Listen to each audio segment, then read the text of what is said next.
तो परि साधना के क्या लाभ है और उसको किस दृष्टि से देखना चाहिए? एक परि हर कार्य करने में सक्षम होती है। परि जो है ये एक पूरा ऊर्जा का संचार है। होता क्या है कि जब हम साधनाएं करते हैं और परि हमारे सामने आती है तो हमारे वचन जब परियों से होते हैं तो जो कार्य परि के हाथ में होती है वो उसको तो करती है, लेकिन जो नहीं होती है वो उसको भी करने में सक्षम है। लेकिन वो सक्षम किस तरीके से है?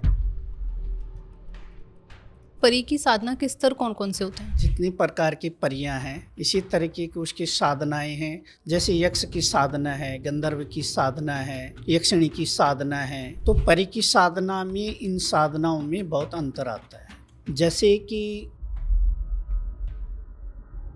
अगर साधना के दौरान उसके मन में बार बार द्वेष भाव अहंकार उत्पन्न होने लग गया है तो वही वो संकेत उसके लिए।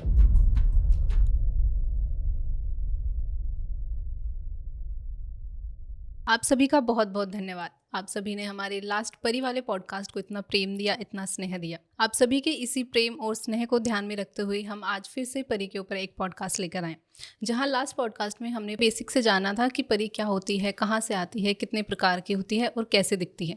लेकिन आज हम इस परि के कॉन्सेप्ट को बहुत डीपली समझेंगे कि परि की साधना किस प्रकार की होती है, हम उसे सूक्ष्म शक्तियों के साथ जोड़कर किस तरीके से देख सकते हैं और उसकी साधनाओं के एक साधक को क्या क्या लाभ हो सकते हैं। तो चलिए पॉडकास्ट की शुरुआत करते हैं और सर से जानते हैं कि परि की साधना में और हमें कौन कौन से फेज देखने को मिलते हैं, क्या क्या एक साधक को एक्सपीरियंस करने को मिलता है। नमस्कार सर। नमस्कार जी। कैसे हैं सर आप? ठीक हूँ, आप कैसे हो? मैं भी सर बहुत बढ़िया, बहुत अच्छी। तो सर जैसे हमारे लास्ट पॉडकास्ट को ऑडियंस ने बहुत ज़्यादा प्यार दिया, परि वाले जो पॉडकास्ट किया था हमने, तो उसी में सर कमेंट्स आए हुए थे लोगों के बहुत सारे कि और जानना है हमें परि के बारे में, परि साधना कैसे की जाती है और उसको सूक्ष्म शक्तियों के साथ अगर जोड़कर देखा जाए तो उसका क्या मीनिंग निकलता है। तो सर इसी चर्चा को आगे बढ़ाते हुए हम जानना चाहते हैं कि परि जो साधना होती है उसको किस दृष्टि से देखना चाहिए। मतलब एक होता है ना कि साधक जब कोई साधना करता है तो वो चाहता है कि मुझे सब कुछ मिल जाए उस साधना से, तो परि साधना के क्या लाभ है और उसकी दृष्टि मतलब किस तरीके से देखना चाहिए हमें उसे? परि जो जैसे कि पिछली वीडियो में बताया था हमने, इसकी पूरा विवरण दिया था। लेकिन परि एक साधक को क्या दे सकती है और कहाँ तक पहुँचा सकती है? एक परि हर कार्य करने में सक्षम होती है।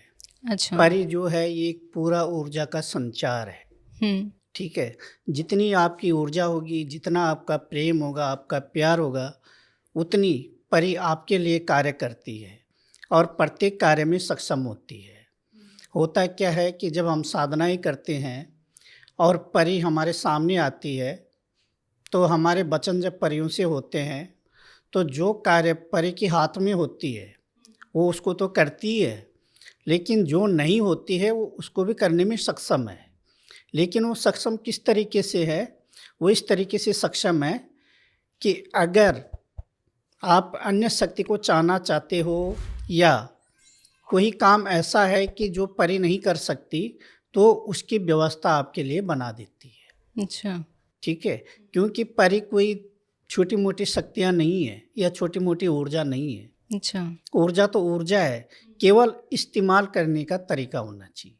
अच्छा जी सर, जैसे आप बोल रहे हो कि परि साधना के बारे में तो हमने थोड़ा बहुत पिछले पॉडकास्ट में जाना था, लेकिन सर अब जानना चाहते हैं कि परि की साधना के स्तर कौन कौन से होते हैं? परि की साधना कई प्रकार की होती, जितनी प्रकार की परियां हैं इसी तरीके की उसकी साधनाएं हैं। साधनाएं सामग्रियाँ अलग है। जैसे अन्य शक्तियों की साधना होती है तो परि की साधना थोड़ा हटकर होती है। अच्छा। जैसे कि उग्र शक्तियाँ होती, ठीक है, जैसे यक्ष की साधना है, गंधर्व की साधना है, यक्षिणी की साधना है। तो परि की साधना में इन साधनाओं में बहुत अंतर आता है। जैसे सर? जैसे कि कुछ साधनों में समय ज़्यादा लगता है। परि की कुछ साधनाओं में समय ज़्यादा लगता है? जी। अच्छा। और कुछ परियां ऐसी है कि जो 3 से 5 दिन के या 7 दिन के अंदर में प्रत्यक्ष हो जाती है। कुछ ऐसी भी परियां हैं जो 1 दिन में ही पूर्ण हो जाती है। अच्छा। लेकिन ये साधक के ऊपर निर्भर करता है कि साधक के अंदर कितनी स्थिरता है, अच्छा। कितना समर्पण है, उसकी बैठक कैसी है, गुरु की निगरानी में साधक किस तरीके से रह रहा है, गुरु के प्रति उसका समर्पण है या नहीं है। बहुत चीज़ें मायने रखती है। अच्छा। तभी इन चीज़ में पूर्णतः समय के मुताबिक सफलता पाई जाती है। अच्छा, तो सर कोई प्रमाण है कि परी की साधना कितने प्रकार की होती है? जहाँ तक जो मेरे पास है, हम्म। तो मैं कम से कम 36 प्रकार की परियों की साधना करवा चुका हूँ और अच्छा। करवा रहा हूँ। और प्रत्येक परी का अनुभव अलग है, कार्य अलग है और दिखने में रंग रूप वेशभूषा अलग अलग है। सबकी 36 के 36 की? जी। तो सर जैसे आप बोल रहे हो कि उनके अनुभव अलग है हर परी का, तो किस टाइप के अनुभव जैसे एक परी को दूसरी परी से अलग करते हैं? जैसे पिछली बार मैंने जल परी के बारे में बताया था, अच्छा। अब बताता हूँ मैं आपको रुखसाना परी, हम्म। जिसकी मैं अभी साधना भी दूंगा। अच्छा। तो रुखसाना परी की जो पूरी विधि है ये जल परी से हटकर है, ठीक है। इसका जो भोग है, सामग्री है, उसमें जमीन आसमान का फर्क है।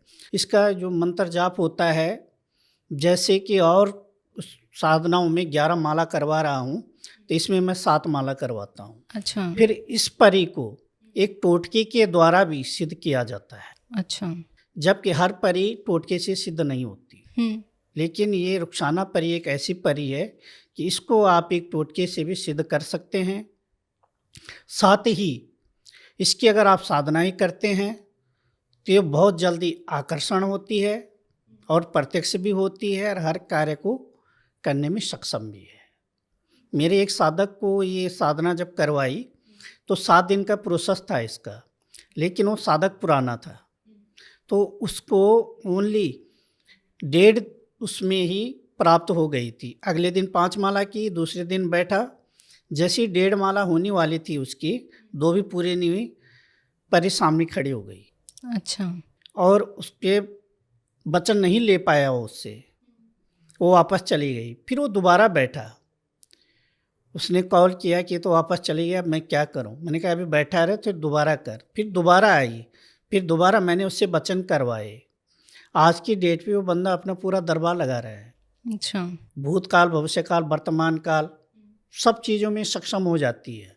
ऐसी ऐसी शक्तियाँ आपके साथ जोड़ देती है कि जिसका कल्पना नहीं की जा सकती। तो सर ये डिपेंड करता है साधक के ऊपर कि साधक कितना पुराना है और उसकी बैठक कितनी है, उस के अकॉर्डिंग उसके परी उससे सिद्ध होती है। जी, किसी भी साधना के लिए बहुत जरूरी होती है बैठक, स्थिरता। अच्छा। जब तक साधक के अंदर स्थिरता नहीं होगी, वो किसी भी साधना को पूर्णतः सफलता से प्राप्त नहीं कर सकता। अच्छा। जी। सर जब साधक को कोई परी साधना सिद्ध होती है तो वो उनको मतलब कई एक्सपीरियंसेस होते हैं, जैसे सपने में दिखना या कोई आकर्षण होना किसी की तरफ, तो ये सारे अनुभव सारी परी साधना में सेम होते हैं? अलग अलग है। इनको कैसे समझ सकते हैं सर? मतलब अगर कोई साधक जैसे बताए तो कैसे पता चले कि कौन सी परी साधना के बारे में बात कर रहे हैं? सबसे पहले साधक कोई भी हो, उनको पता ही नहीं होता है कि अनुभव होते क्या है। अच्छा। वो कई बार भ्रम में रहते हैं कि लगातार अगर उसके बारे में सोचते रहें, उनको कोई सपने के माध्यम से हो रहा है या विचारों में आ रहा है या साधना में बैठते थे, उनको लग रहा है कि हमारे अंदर शक्ति के थॉट्स आना शुरू हो गए हैं, लेकिन जरूरी नहीं है कि वो शक्ति के अनुभव है। अच्छा। वो फिर एक भ्रम भी होता है। तो ये भी शक्तियाँ देती हैं या साधक के मन में खुद से आता है ये सब? इस साधक के ऊपर क्या होता है कि आप किसी भी चीज़ को एकदम उस पर मनन करते रहोगे तो कहीं ना कहीं वो चीज़ आपके हृदय में उतर जाती है। जहन में जब उतरेगी तो आप उसी के बारे में सोचोगे, तो जैसी बात आप सोओगे भी तो उसी का ध्यान रहोगे, बैठोगे भी तो उसी का ध्यान रहेगा। जी। इसलिए कहते हैं कि शक्ति की जब आप साधनाएं करते हैं तो शक्ति के प्रति आपका प्रेम, समर्पण होना चाहिए और ज़्यादा सोच विचार शक्ति के बारे में नहीं करना चाहिए, क्योंकि जितना आप सोच विचार उसके बारे में करोगे उतनी वो आपके शरीर में रिश्ती जाएगी, वो अपना अनुभव नहीं देगी। आपको ऑटोमेटिक ही अपनी बनाई हुई सोच के मुताबिक अनुभव होने लग जाएंगे कि परी तो ऐसी होती है, परी आके ये बोलती है, परी ये बोलती है। जैसे किसी किताब में पढ़ लिया या हम विधि देते हैं, विधि के नीचे लिख देते हैं कि ये लक्षण होते हैं। उन लक्षणों को ध्यान में रखते हुए उनको लगता है कि हमें परी इसके साधना। अनुभव हो रहे हैं, जी। ठीक है। तो हर अनुभव नहीं होते हैं। शक्ति के रियली में जो अनुभव होते हैं जब वो सामने आती है, तो जैसे महक आना, ठीक है, कुछ आवाज़ें आना, पायल की आवाज़ आना, चूड़ियों की खनक होना, ठीक है, या कोई आसपास है, इस तरह के अनुभव होना, ये शुरू होते हैं। लेकिन होते कब हैं? जब आप परिपक्व हो उस चीज़ में, आपका शरीर स्थिर हो, आपके ध्यान में कोई चीज़ ना हो, केवल माला के अलावा, मंत्र के अलावा। इसके अलावा अगर आप बार बार सोच रहे हो कि अब तो शक्ति आने वाली है, ठीक है, तो मुझे प्रत्यक्ष हो जाएगी, तो केवल अनुभव में तक रह जाता, वो एक भ्रम बन जाता है। अच्छा, फिर शक्ति प्रत्यक्ष नहीं आती? जी नहीं, क्योंकि आएगी कैसे, ध्यान ही नहीं है आपका। ठीक है, आपने तो दिमाग में बिठा लिया है कि मैं तो कर रहा हूँ तो आएगी जी, लेकिन बिठाओ, जायज़ है, जब तक बिठाओगे नहीं तो शक्ति आएगी भी नहीं, लेकिन उतनी ही देर जितनी देर आप आसन में हो। मतलब इतना भी नहीं कि इन सारे जो कि मैं आजकल थॉट्स हैं तो मैं तो उनको 21 दिन की साधना कर रहा हूँ, मैं 11 दिन की साधना कर रहा हूँ या 5 दिन की साधना कर रहा हूँ, वही साधना ही दिमाग में घुमा दो। जी, मतलब अपने ऊपर हावी नहीं होने देना इन विचारों को। तो अधिकतर साधक इसीलिए फेल होते हैं कि वो पूरी तरह साधना के जितने दिन होते हैं उसी में रम जाते हैं। क्या मेरे को ज़मीन में सोना है, मेरे को बाहर नहीं जाना है, मेरे को एक कर्म नहीं करना, मेरे को एक कर्म नहीं करना, तो साधना के चक्कर में रह के उनको लगता है कि इसमें तो ये अनुभव दे रखे हैं, ये मुझे होने शुरू हो गए हैं। अच्छा जबकि ऐसा नहीं। सर, आपसे जैसे हमने बहुत बार सुना है यक्षिणी साधना के बारे में, अप्सरा साधना के बारे में, लेकिन सर अब मैं जानना चाहूँगी कि ये परी की साधना, यक्षिणी की साधना और अप्सरा की साधना, इन तीनों में अंतर क्या है? इन तीनों में अंतर क्या है, एक ऊर्जा, ठीक है, कि मैं कई बार पिछले वीडियो में बोला कि ऊर्जा क्या होती है जी।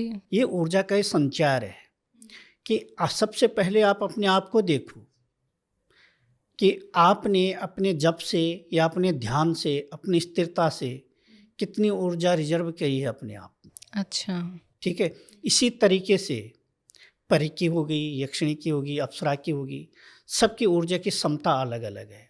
अच्छा, किसी की 40 वोल्ट है, किसी की 20 है, किसी की 100 है, ठीक है, लेकिन कार्य करने की क्षमता ये आपके ऊपर निर्भर करता है। अच्छा, जैसे सर? जैसे कि आप यक्षिणी से भी काम ले रहे हो, परी से भी काम ले रहे हो, ठीक है, जब आप इनसे काम लेते हैं, अगर यक्षिणी काम नहीं कर पा रही है तो आप परी से ले लेते हैं। लेकिन आपके दिमाग में आता क्या है, ये काम तो यक्षिणी का था, परी तो कर ही नहीं सकती है जी, लेकिन कह के तो देखो।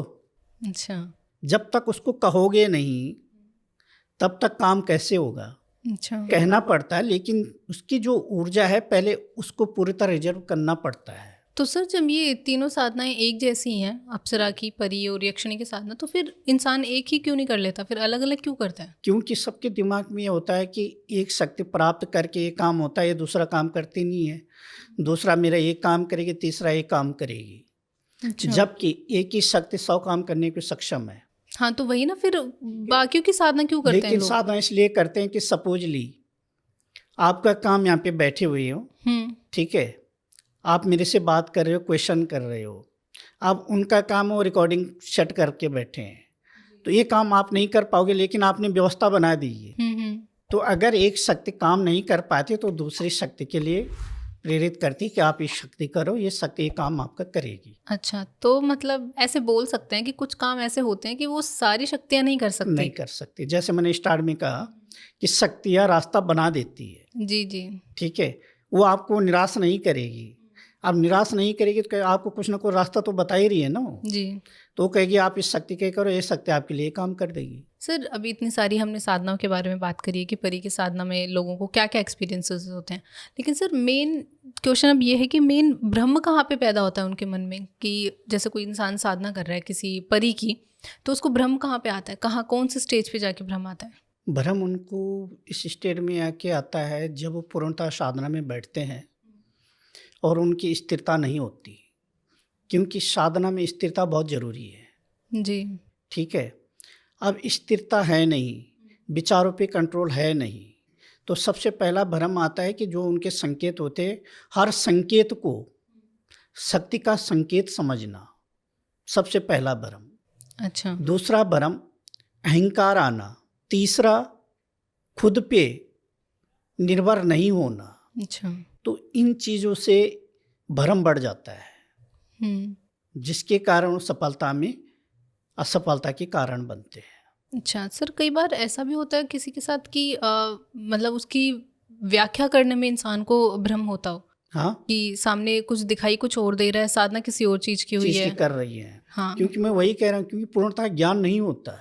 अच्छा, शक्ति के प्रत्येक शक्ति के अलग अलग अनुभव है। कई बार क्या होता है कि जैसे परिसाधना आपने पहले करके छोड़ी हुई है, वो अच्छा। प्रत्यक्ष नहीं हुई, ठीक है, आप दूसरी शक्ति के लिए बैठ रहे हैं, तो आपके साथ वो शक्ति जुड़ जाती है, परि आके जुड़ जाएगी। अब अच्छा। आप यक्षिणी की साधना में बैठे हो और परि आपसे जुड़ गई, तो आपके साथ जो अनुभव जुड़ते हैं, जो अनुभव आपने परिसाधना में करे थे, वो यक्षिणी के साधना में आपको होने लग गए, क्योंकि अच्छा। आपके दिमाग में बैठी हुई है चीज़, ठीक है, कुछ तरंग जुड़ जाती है, अच्छा। जिसके कारण भ्रम पैदा हो जाता है। जबकि ये चीज़ें जब स्थिरता होती है तब नहीं होती। आप पूर्णतः स्थिर से हो, आपके अंदर धैर्य है, आप पूरे लगन के साथ कर रहे हो, तब ये भ्रम पैदा नहीं होते। अच्छा, तो सर ये भी पॉसिबल है क्या, जैसे भी आपने बताया कि पहले अगर किसी की साधना की हुई है आपने और दोबारा अगर आप किसी की साधना कर रहे हो तो पहले वाली साधना का जो भी था अक्ष वो आपकी उस साधना में आ सकता है? देखो, हम किसी भी चीज़ की सेवा करते हैं, आज नहीं तो कल उसका फल तो हमें मिलता ही मिलता है। अच्छा। ये तो पराशक्तियाँ हैं ना, हमने उनका आह्वान किया, भले ही वो हमारे प्रत्यक्ष नहीं आई जी। लेकिन सेवा तो हमने उनकी की है ना, आह्वान तो हमने किया है, तो उसका कुछ ना कुछ अंश तो हमारे साथ जुड़ेगा ही जुड़ेगा। लेकिन सर हर साधना के रिचुअल्स तो अलग अलग होते हैं ना, फिर कैसे आ सकती हैं? लेकिन मैं वही चीज़ तो कह रहा हूँ, जो भ्रम पैदा होते हैं वो इसीलिए तो होते हैं कि जब हम साधना में हमने ये करके छोड़ी हुई है, हम दूसरी यक्षिणी की साधना में बैठ गए हैं, लेकिन ध्यान हमें बार बार जा रहा है कि मैंने तो परिसाधना में किया था, वो तो प्रत्यक्ष हुई ही नहीं है, ये भी होगी कि नहीं होगी। अच्छा, डाउट रहता है ना? डाउट रहता है, कर तो रहा हूँ, होगी कि नहीं होगी, तो ऑटोमेटिक उसके जो थॉट्स वो आपके अंदर आ जाते हैं। अच्छा। आपके दिमाग में वो भ्रमित पैदा कर देते हैं, क्योंकि आह्वान तो आप कर रहे हो ना, जी। आप उसको भूले ही नहीं हो। जबकि आप यक्षिणी की साधना में बैठे हो तो आपको तो ध्यान केवल यक्षिणी का होना चाहिए, अच्छा। यक्षिणी के अनुभव आने चाहिए, लेकिन आपको अलग अनुभव क्यों आ रहे हैं? जो आपका क्वेश्चन था कि साधना में अलग अनुभव आना, तो अनुभव इसीलिए तो आ रहे हैं क्योंकि आपके दिमाग में तो वो बैठा हुआ है, आपका समर्पण ही नहीं है शक्ति के प्रति। जब तक किसी चीज़ के प्रति समर्पण नहीं करोगे तो कौन जुड़ जाएगा? अच्छा, मतलब ये तो वही बात हुई ना कि इच्छा किसी और चीज़ की, चाहते किसी और चीज़ को, फिर मिल कुछ और गया आपको। जी जी। सर क्या ऐसा भी होता है किसी साधक के साथ कि वो हर अच्छे एक्सपीरियंस को या अच्छा कुछ आकर्षित उसे कर रहा है, कुछ आकर्षण उसे दिखाई दे रहा है, तो वो सारी चीज़ें परी होती हैं? जरूरी नहीं है। हाँ, मतलब भ्रम जब आता होगा इंसान के मन में तो ऐसे एक्सपीरियंसेस भी उसे दिखते होंगे कई बार होते हैं, कि बिना बात का भ्रम हो रहा है या कुछ आकर्षण उसे हो रहा है। कई बार लगता है कि कोई बंदे को देखना भी नहीं चाहता है, ठीक है, लेकिन उसके मन में रहता है यार ये तो मेरे को घूर करके देख रहा है, जी। ठीक है, ये मेरे से प्रेम करने लग गया है या ये मेरे बारे में सोचने लग गया, जबकि अगला बंदा उससे नफरत कर रहा है, तो उसको भ्रम ही तो है, ठीक है, वहाँ उसके भ्रमित हो जाता है। शक्ति कभी ऐसे नहीं करती, शक्ति आएगी आपके सामने, प्रत्यक्ष आएगी, आपसे बात करेगी, ठीक है, आपके साथ सवाल जवाब करेगी, वचन देगी, तब उसके अनुभव आपको ऑटोमेटिक पता चल जाएगा। अच्छा। कई बार ऐसे भी भ्रम पैदा हमने देखे हैं साधकों के कि अभी एक साधना कर रहा था एक साधक, अब वो कॉल कर रहा है कि गुरुजी शक्ति आ गई है, जबकि कुछ भी नहीं है, ठीक है, कि शक्ति आ गई है, ठान के बैठा था कि आज तो शक्ति ने आना ही, आज तो मैं करके छोड़ूंगा। अच्छा। ठीक है, लेकिन शक्ति कहाँ, उसका भ्रम पैदा हो गया, वहाँ उसको लग रहा है कि सामने कोई खड़ा है। अच्छा। जब सामने कोई खड़ा है तो शक्ति कहाँ से आ गई, वहाँ पे तो कुछ भी नहीं, वो तो भ्रम पैदा कर दिया उसने। अच्छा। कह रहा बार बार कि यहाँ पे कोई खड़ा है, मैं देखा यार कोई भी नहीं है, फिर उसकी साधना खंडित करनी पड़ी। अच्छा, मतलब उसने कहीं ना कहीं अपने सबकॉन्शियस माइंड में बिठा लिया था ना कि लिया आज मैंने कि आज तो करके ही रहूंगा मेरे पूरी वचन साधना होके रहेंगे। जी। ठीक है, बहुत मेहनत कर ली मैंने, लेकिन वो ये नहीं देख रहा है कि मेरी कमी कहाँ पे रह गई है। ठीक है, अब वो आप कहते हैं ना कि जब तक अपने अंदर झांक के नहीं देखो तब तक दूसरा बेवकूफ़ी लगता है। बिल्कुल सर। समझ रहे हो? तो कह रहे नहीं गुरुजी शक्ति खड़ी है। अच्छा। अरे भाई मैंने कोई भी खड़ा नहीं है, खड़ा है तो बात करवा। बोला वो बात ही नहीं कर रहा, जब होगा तभी तो बात करेगा। अच्छा, सही बात है। कई बार साधकों के दिमाग में ये चीज़ें गहराई से बैठते हैं तो उनको लगता है कि वाकई में कोई सामने है। सर इस प्रकार की जो साधनाएं होती हैं, जैसे यक्षिणी की साधना हो गई या अप्सरा की साधना हो गई या सूक्ष्म शक्तियों की अगर हम बात करें, इनकी साधनाओं को अगर बिना गुरु के मार्गदर्शन के या बिना गाइडेंस के करते हैं तो इनके दुष्परिणाम मतलब झेलने कितने पड़ सकते हैं? होता क्या है कि जो भी साधनाएं होते हैं आजकल सोशल मीडिया में कई साधनाएं दे रहे हैं लोग।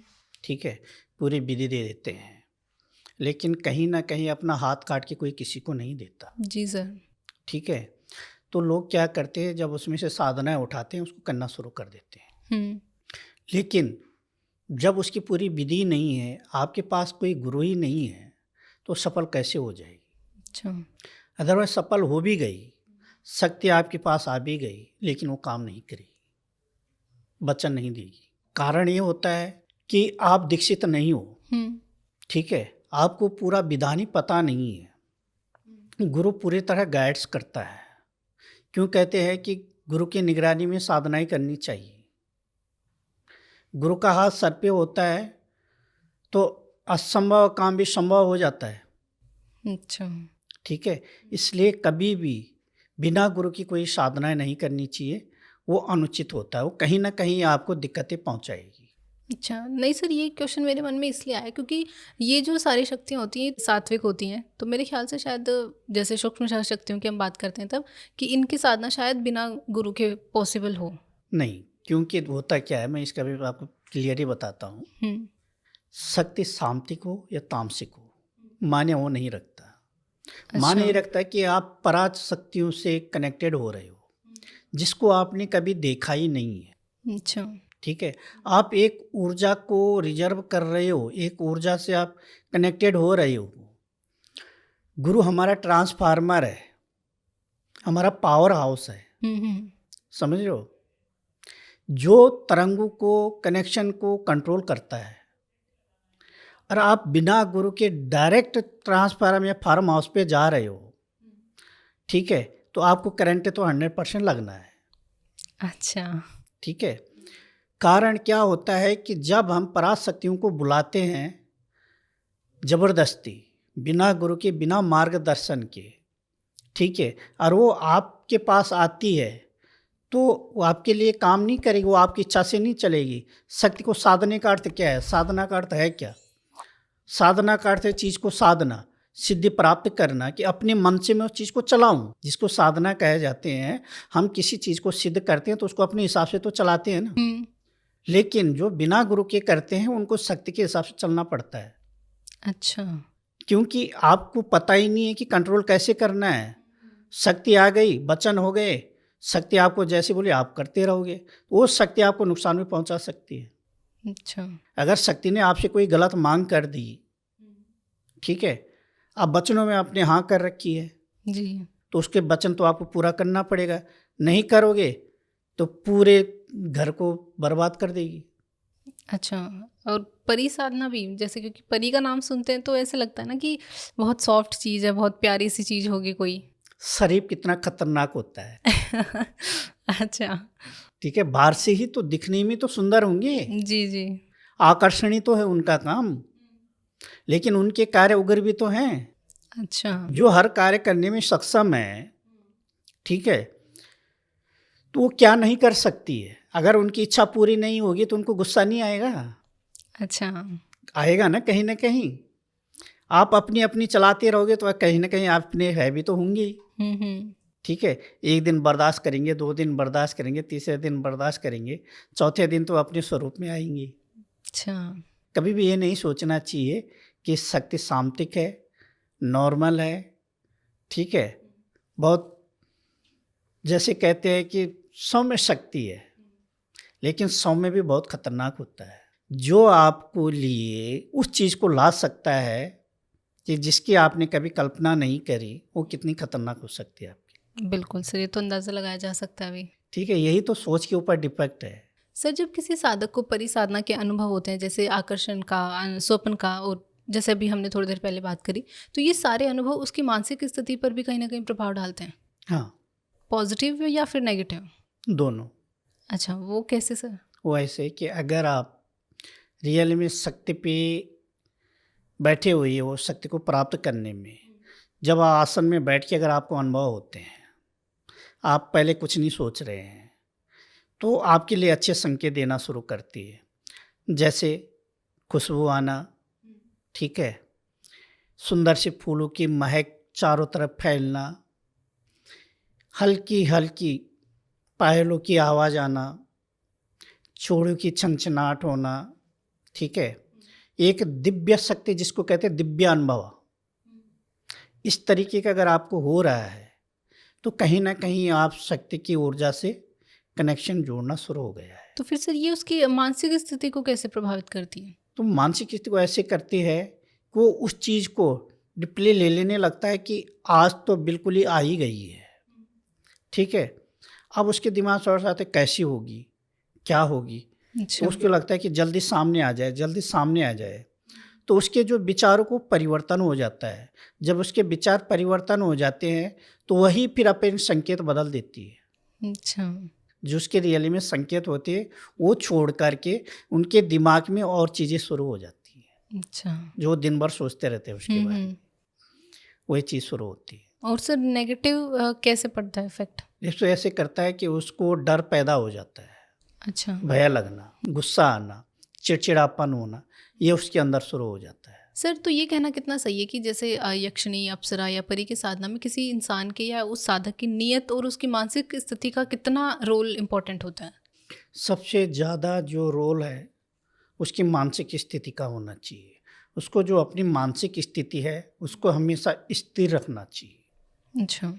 होता है क्या है कि मानसिक स्थिति जब हम चलाते हैं तो पूरे दिन भर चलने लग जाती है। जैसे मैंने स्टार्ट में कहा ना कि अगर साधना का है तो वही उसके दिमाग में घूमता है, ना उसका किसी काम में मन लगता है। काम पे भी जा रहा है तो उसको हड़बड़ी रहती है, मेरे को तो जाके साधना करनी है जी, ठीक है। कल मेरे को ये अनुभव हुआ था, आज तो मेरे को ये अनुभव होगा। तो इन चीज़ों से उसको बचना है। अच्छा। और सर नीयत बिल्कुल साफ होनी चाहिए कि अगर मैं शक्ति को प्राप्त कर रहा हूँ तो निस्वार्थ के लिए कर रहा हूँ, जो करवाऊँगा अच्छे काम करवाऊँगा, शक्ति से अपनी मदद करवाऊँगा, रक्षा करवाऊँगा। अच्छा। ये नहीं कि शक्ति से मैं प्रेम करूँगा, शक्ति से मैं फलाने का बुरा करवाऊँगा, शक्ति से मैं ये काम करवाऊँगा। जहाँ आपकी माला शुरू हो जाती है ना कार्यों की लिस्ट बननी, वहीं शक्ति आती ही नहीं है। वो आपको गलत अनुभव देना शुरू कर देगी, क्योंकि लालच में क्यों आएगी? नौकर थोड़ी है शक्ति। बिल्कुल। प्रेम बस शक्ति प्राप्त होती है। प्रेम से आप किसी को भी जीत सकते हैं, बिल्कुल। जीतने को आप गुस्से से भी जीत सकते हैं, लेकिन गुस्से से जीती हुई आपके लिए हानिकारक है, प्रेम से जीती हुई चीज़ आपके लिए लाभदायक है। सर एक साधक कैसे पहचान सकता है कि उसे जो अनुभव हो रहे हैं उसकी साधना का हिस्सा है या फिर जो वो बार बार अपने दिमाग में सोच रहा है ये सब कुछ वही सब उसको सामने दिखाई दे रहा है? उसको इस तरीके से समझना जाता है कि अगर साधना के दौरान उसके मन में बार बार द्वेष, भाव, अहंकार, अहम उत्पन्न होने लग गया है, ठीक है, शक्ति के प्रति या किसी अन्य व्यक्ति के प्रति या खुद के प्रति, तो वही वो संकेत उसके लिए हानिकारक होने शुरू हो जाते हैं। तो उसको संकेत नहीं समझना चाहिए। अगर आपको रियली में संकेत समझना है तो आपकी जो स्थिरता है उस पर उसको ध्यान देना चाहिए। स्थिरता पे जब वो ध्यान देगा तो एकदम से अनुभव नहीं आएंगे। अच्छा।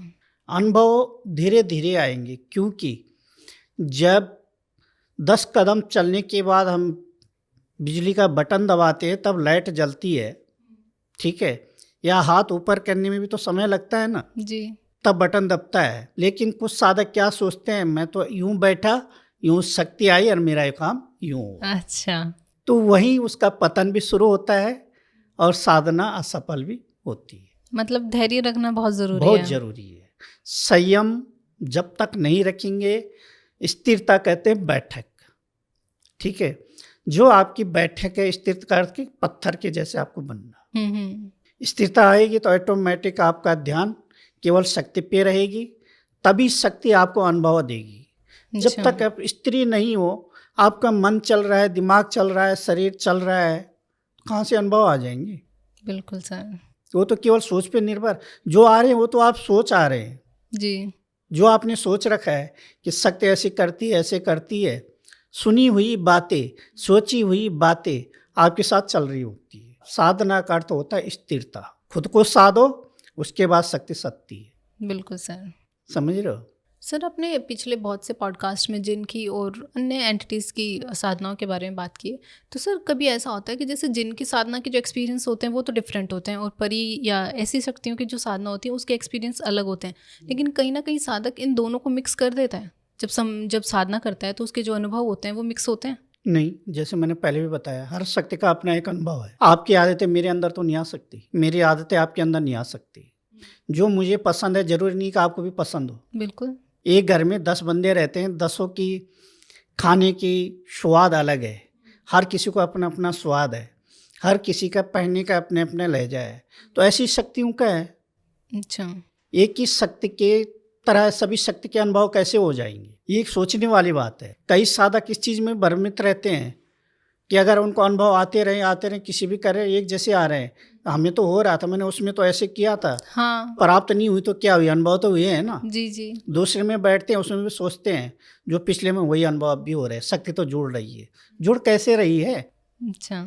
अनुभव तो सबके अलग अलग है। जब शक्तियाँ अलग है तो अनुभव भी तो अलग होंगे, उनकी ऊर्जा भी तो अलग है। बिल्कुल। नाम ही तो ऊर्जा है, लेकिन उनका करंट जो है उसका प्रभाव तो अलग अलग है ना। बिल्कुल सर। तो यही फर्क है अच्छा। इसको समझने में कि जिनका क्या अनुभव होते हैं, यक्षिणियों के क्या अनुभव है, परी के क्या अनुभव है। प्रत्येक शक्तियों के अपने अपने अनुभव होते हैं। सर, जब इंसान को ऐसे लगता है कि अब उसकी परी साधना सफल हो गई, तो इस विचार में गलतफहमी कहाँ आती है? गलतफहमी यहाँ आती है कि जब तक शक्ति प्राप्ति नहीं होती है, शक्ति से आपके वचन नहीं हो तो प्राप्त कहाँ से हो गई आपको। एक अनुभव से कोई शक्ति प्राप्त होती है क्या? कई बार साधक सोचता है कोई बात नहीं, अब प्रत्यक्ष में तो मुझे प्राप्त हो गई है, लेकिन हुई कैसी है, सपने में क्या वचन दिए उसने आपको। गलतफहमियाँ है ना। मैं तब तक नहीं मानता हूँ जब तक शक्तियाँ आपके सामने खड़े होके आपके साथ वचन न कर ले, तब तक हम साधना को साधना नहीं मानते। अच्छा। जहाँ तक मेरी बात है, तो मैं जब तक फेस टू फेस शक्ति से बात नहीं करवा देता या नहीं कर लेता हूँ, तब तक मैं साधना को साधना नहीं मानता। अच्छा। नहीं सर, जैसे कुछ लोगों को लगता है कि सपने में आई है शक्ति तो सिद्ध हो गई। तो कार्य करके देखते हैं ना, कार्य होते कहाँ हैं। अच्छा। गलतफहमी वहीं टूट जाती है। कुछ दिन तो उनको लगता है, देखो जैसे मैंने बताया कि आप किसी भी सेवा करते हो तो उसका फल आपको ज़रूर मिलता है। बिल्कुल। ठीक है, अगर आप जाप कर रहे हो, जुड़े हुए हो, तो वो अपना आपका एहसान नहीं लेके रखेगी। इंसान एहसान रख लेता है, भूल जाता है, लेकिन शक्तियाँ कभी नहीं भूलती। वो कहीं ना कहीं आपकी मदद करेगी। ठीक है, पर उसका मतलब ये नहीं है कि शक्ति आपको साथ में जुड़ गई है या शक्ति आपके साथ खड़ी है। अच्छा। या हर कार्य में शक्ति सक्षम है। जब तक प्रत्यक्ष नहीं हो जाती तब तक कोई ही सक्षम नहीं। अच्छा। केवल ये कहते हैं आशीर्वाद। उस तरीके से वो आपके साथ उसके आनंद से जुड़ते हैं। अब लास्ट में सर, मैं ऑडियंस की तरफ से एक क्वेश्चन पूछना चाहती हूँ कि जो लोग इन तीनों शक्तियों को, परी साधना को, यक्षिणी की साधना को या अप्सरा की साधना को समझना चाहते हैं और साथ में सुरक्षित भी रहना चाहते हैं, तो उन लोगों को आप क्या एडवाइस देना चाहेंगे या कोई ऐसी सलाह जिससे कि लोग इन चीज़ों की साधना भी करें और साथ में सुरक्षित भी रहें? अगर आप इन चीज़ों की साधना करना चाहते हैं तो सबसे पहले गुरु से मार्गदर्शन लें, गुरु की निगरानी में रह के साधनाएँ करें। जैसे मैंने वीडियो में प्रत्येक चीज़ के बारे में बताया है, इन चीज़ों पे गौर करें तो आपकी साधनाएँ 100% सफल होगी, लेकिन करें गुरु की निगरानी में। अच्छा, तभी वो सुरक्षित भी होगी कहीं ना कहीं। जी जी। अच्छा, thank you so much sir. क्योंकि जैसे मैंने स्टार्टिंग में बताया था कि जो परी वाले पॉडकास्ट था ना, उसको बहुत ज़्यादा प्यार मिला था और उसी के चलते आज हमने ये स्टार्ट किया था दोबारा से। तो उसमें भी ऑडियंस को बहुत ज़्यादा मज़ा आने वाला आज के इस पॉडकास्ट में फिर से। और मैं आशा करती हूँ कि आप लोगों को भी ये पॉडकास्ट पिछले वाले पॉडकास्ट की तरह ही बहुत पसंद आएगा।